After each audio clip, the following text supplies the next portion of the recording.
ಈ ಕಾಂಗ್ರೆಸ್ನವರು ಅದು ಯಾವ ಮುಖ ಇಟ್ಕೊಂಡು ಅಂಬೇಡ್ಕರ್ ಅವ್ರ ಬಗ್ಗೆ ಮಾತಾಡ್ತಾರೆ ಅನ್ನೋದು ನನಗೆ ಅರ್ಥವಾಗ್ತಿಲ್ಲ. ಅಂಬೇಡ್ಕರ್ ಅವರು ಭಾರತಕ್ಕೆ 1947ರಲ್ಲಿ ಸ್ವಾತಂತ್ರ್ಯ ಬಂದಾದ ನಂತರ ಸ್ಥಾಪನೆ ಆದಂಥ ಹಂಗಾಮಿ ಸರ್ಕಾರದಲ್ಲಿ ಕಾನೂನು ಖಾತೆ ಸಚಿವರಾಗಿದ್ದರು. ಅವರು ತಂದಂಥ ಬಿಲ್ಗಳಿಗೆಲ್ಲ ಅಡ್ಡಿಪಡಿಸಿ ಅವರು ನೊಂದು ರಾಜೀನಾಮೆ ಕೊಡುವಂತೆ ಮಾಡಿದವರು ಯಾರು? ನಿಮ್ಮ ಕಾಂಗ್ರೆಸ್ಸಿನ ಮಹಾನಾಯಕ ನೆಹರು ಅವರು. ಅದಾದ ನಂತರ 1951-52ರಲ್ಲಿ ಮೊದಲನೇ ಲೋಕಸಭಾ ಚುನಾವಣೆ ನಡೀತು. ಅಂಬೇಡ್ಕರ್ ಅವ್ರ ವಿರುದ್ಧ ಕ್ಯಾಂಡಿಡೇಟ್ ಹಾಕಿ ಅಂಬೇಡ್ಕರ್ ಅವ್ರನ್ನ ಸೋಲಿಸಿದವರು ಯಾರು? 1953ರಲ್ಲಿ ಬೈ ಎಲೆಕ್ಷನ್ ಆಗುತ್ತೆ ದಾದರ್ನಲ್ಲಿ.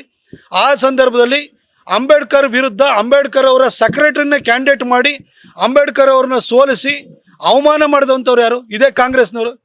ಯಾವ ಮುಖ ಇಟ್ಕೊಂಡು ನೀವು ಅಂಬೇಡ್ಕರ್ ಬಗ್ಗೆ ಮಾತಾಡ್ತೀರಿ? ಅಂಬೇಡ್ಕರ್ ಅವರಿಗೆ ನೀವು ಭಾರತ ರತ್ನ ಕೊಟ್ರೇನ್ರಿ?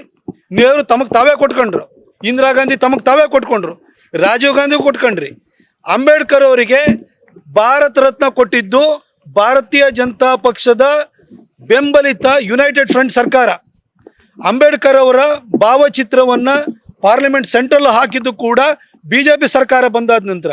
ಅಂಬೇಡ್ಕರ್ ಜಯಂತಿಗೆ ರಜಾ ಘೋಷಣೆಯನ್ನು ಮಾಡಿದ್ದನ್ನು ಕೂಡ ಕೇಂದ್ರದಲ್ಲಿ ವಾಜಪೇಯಿ ಅವರ ಸರ್ಕಾರ ಬಂದಾದ ನಂತರ. ನಿಮಗೂ ಅದಕ್ಕೆ ಏನ್ರಿ ಸಂಬಂಧ? ಅಂಬೇಡ್ಕರ್ ಅವ್ರ ಬಗ್ಗೆ ಕ್ಲೈಮ್ ಮಾಡೋಕ್ಕೆ ನಿಮ್ಮ ಹತ್ರ ಯಾವ ಹಕ್ಕು, ನೈತಿಕ ಹಕ್ಕೂ ಇಲ್ಲ, ನಿಮಗೆ ಯಾವ ಮುಖನೂ ಇಲ್ಲ ನಿಮಗೆ. ಅದೇ ರೀತಿ ಅಂಬೇಡ್ಕರ್ ಅವರು ತೀರ್ಕೊಂಡಾಗ ಅವರಿಗೆ ಡೆಲ್ಲಿನಲ್ಲಿ ಅಂಗೈಯಾಗಲ ಜಾಗ ಕೊಡಲಿಲ್ವಲ್ರಿ? ನಿಮ್ಮ ರಾಜೀವ್ ಗಾಂಧಿ ಸತ್ತಾಗ 100 ಎಕರೆ ಜಾಗ ಕೊಡ್ತೀರಿ, ಸಂಜಯ್ ಗಾಂಧಿ ಸತ್ತಾಗ ಕೊಡ್ತೀರಿ, ನೆಹರು ಕೊಡ್ತೀರಿ, ಇಂದಿರಾ ಗಾಂಧಿ ಅವ್ರಿಗೆ ಕೊಡ್ತೀರಿ. ಈ ದೇಶದ ಸಂವಿಧಾನ ಬರೆದಿರುವಂತಹ ಅಂಬೇಡ್ಕರ್ ಅವರಿಗೆ ಅವರನ್ನ ಕ್ರಿಮೇಷನ್ ಮಾಡಲಿಕ್ಕೆ ನೀವು ಡೆಲ್ಲಿನಲ್ಲಿ ಜಾಗ ಕೊಡಲಿಲ್ಲ. ನೀವು ದಾದರಿಗೆ ಅವ್ರನ್ನ ಕಳಿಸ್ಬೇಕಾಗಿ ಬಂತು. ಅಂಬೇಡ್ಕರ್ ಅವರು ಹುಟ್ಟಿದಂಥ ಮಾವೋ ಇರ್ಬೋದು, ಅವರು ಬೌದ್ಧ ಧರ್ಮವನ್ನು ಸ್ವೀಕರಿಸಿದಂಥ ನಾಗಪುರ ಇರ್ಬೋದು, ಅವರು ಡೆಲ್ಲಿನಲ್ಲಿ ಉಳ್ಕೊಂಡಿರೋಂಥ ಜಾಗ ಇರ್ಬೋದು, ಅವರು ಲಂಡನ್ನಲ್ಲಿ ಉಳ್ಕೊಂಡಿದ್ದಂತಹ ಕಿಂಗ್ ಹೆನ್ರಿ ರಸ್ತೆ ಇರ್ಬೋದು.